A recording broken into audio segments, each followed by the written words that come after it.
Sexto passo. Prontificamo-nos inteiramente a deixar que Deus removesse todos esses defeitos de caráter. Este é o passo que separa os adultos dos adolescentes. Eis o que declara um clérigo muito querido, que, por sinal, é um dos melhores amigos de A.A. Ele prossegue para explicar que qualquer pessoa cheia de disposição e honestidade suficientes para repetidamente experimentar o sexto passo com respeito a todos os seus defeitos, em absoluto, sem qualquer reserva, tem realmente andado um bom pedaço no campo espiritual e, portanto, merece ser chamado de um homem que está sinceramente empenhado em crescer à imagem e semelhança do Criador. Evidentemente, a tão discutida pergunta sobre se Deus pode e quer, sob certas condições, remover os defeitos de caráter, será respondida afirmativamente pela quase totalidade dos membros de A.A. Para eles, esta proposição não será apenas teoria, será simplesmente uma das maiores realidades de suas vidas. Geralmente oferecerão suas provas em exposição semelhante a esta. É claro, estava vencido, completamente derrotado. Minha própria força de vontade simplesmente não funcionava no caso do álcool. Mudanças de ambiente, os melhores esforços de parentes, amigos, médicos e clérigos, nada adiantaram no caso do meu alcoolismo. Simplesmente não conseguia parar de beber, e nenhum ser humano parecia ter a capacidade de me ajudar. Porém, quando me dispus a limpar a casa e roguei a um poder superior, Deus, como eu compreendia, que me libertasse, então minha obsessão para o beber sumiu. Simplesmente foi arrancada de mim. Em reuniões de A.A. em todo o mundo, diariamente se ouvem declarações como esta. Está claro, para que todos possam ver, que a cada membro sóbrio de A.A. foi concedida a libertação desta muito obstinada e potencialmente fatal obsessão. Portanto, de forma literal e completa, todos A.A.s se prontificaram inteiramente a deixar que Deus removesse de suas vidas a mania pelo álcool. E Deus passou a fazer justamente isso. Havendo alcançado uma completa libertação do alcoolismo, por que então não deveríamos poder chegar, pelos mesmos meios, à perfeita libertação de qualquer outro problema ou defeito? Este é um enigma de nossa existência, para o qual a resposta certa só poderá estar na mente de Deus. Todavia, pelo menos uma parte da resposta nos é aparente. Quando homens e mulheres derramam tanto álcool para dentro de si, destroem suas vidas e cometem um ato totalmente antinatural, contrariando seu desejo instintivo de autopreservação para assim estar resolvidos à autodestruição. Atuam contra seu instinto mais profundo.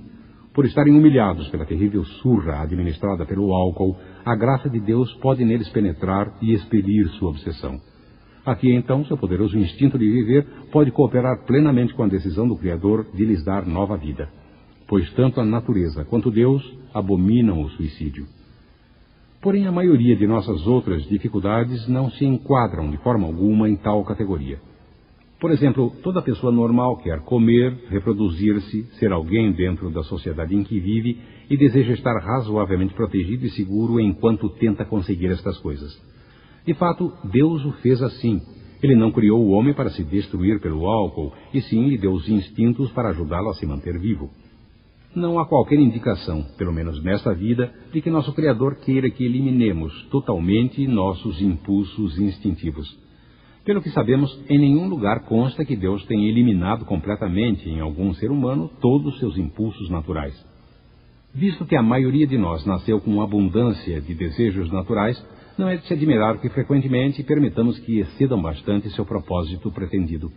Quando nos impelem cegamente, ou quando, obstinadamente, exigimos que nos deem mais satisfações e prazeres do que é possível ou do que merecemos, estamos num ponto em que nos afastamos do grau de perfeição que Deus deseja para nós aqui na Terra.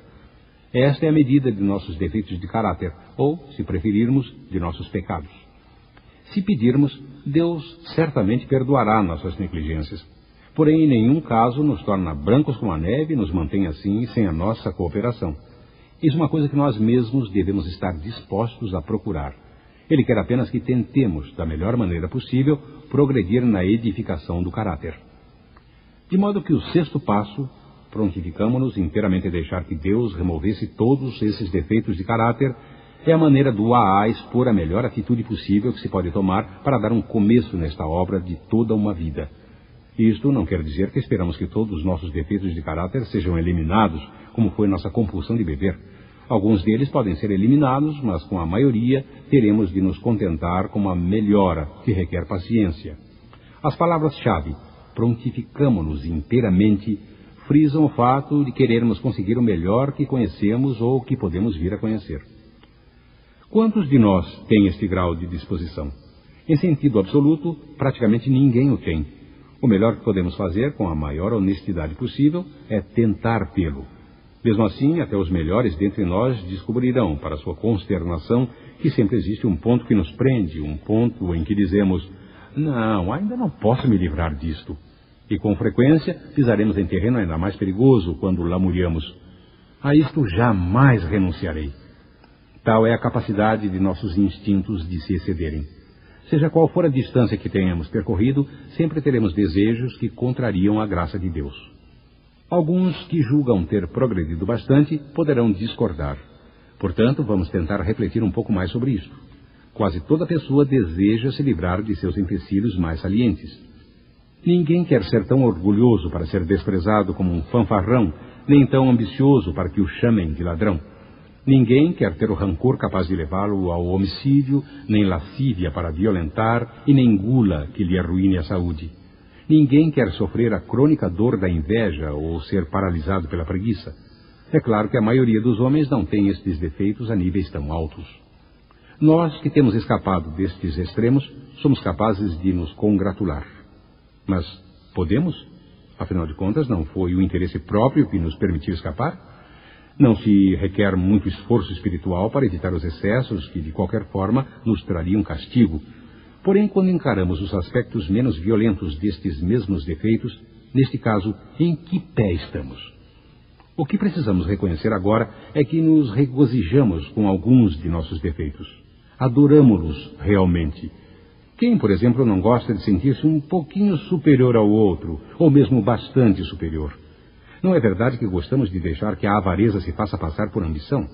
Parece impossível pensar em gostar da lascívia.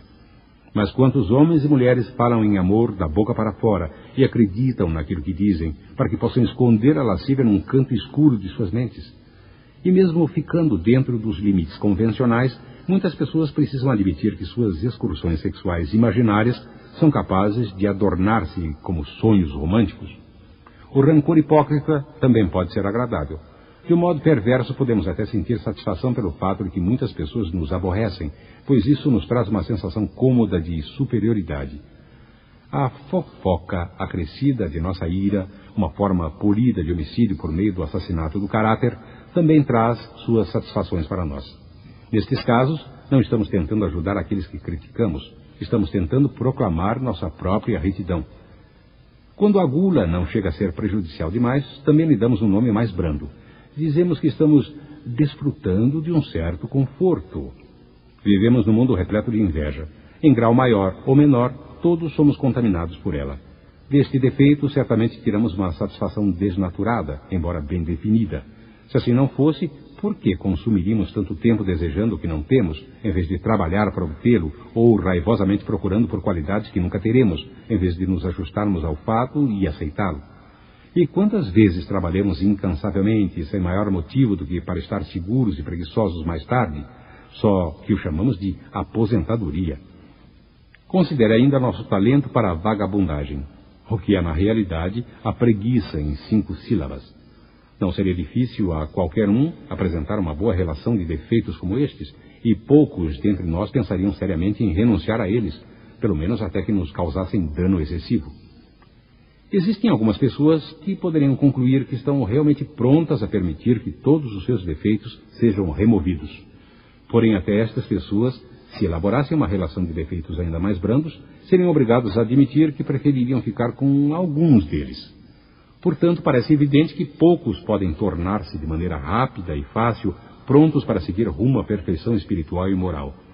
Desejamos nos acomodar com apenas o necessário em perfeição que nos permita viver a vida, seja lá o que isso signifique para cada um de nós.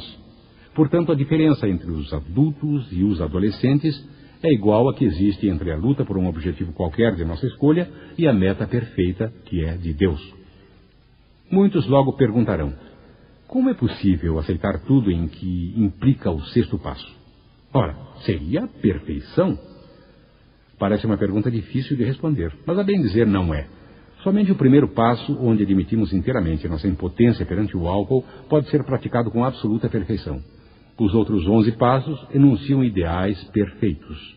São metas que contemplamos e as medidas frente às quais estimamos nosso progresso. Sob este prisma, o 6º passo ainda é difícil, mas está longe de ser impossível. A única coisa urgente é que comecemos e sigamos tentando. Se quisermos obter algum resultado concreto na prática deste passo para a solução de problemas fora do álcool, precisaremos fazer uma nova tentativa no sentido de limparmos a mente dos preconceitos. Precisamos erguer nosso olhar em direção à perfeição e estar prontos para caminhar nessa direção.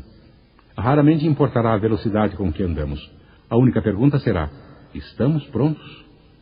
Contemplando de novo aqueles defeitos a que ainda não estamos dispostos a renunciar, deveríamos ser menos teimosos. Talvez ainda sejamos obrigados, em alguns casos, a dizer: a isto não posso renunciar ainda. Mas nunca devíamos nos dizer: a isto jamais renunciarei. Vamos consertar o que parece ser uma abertura perigosa que permanece.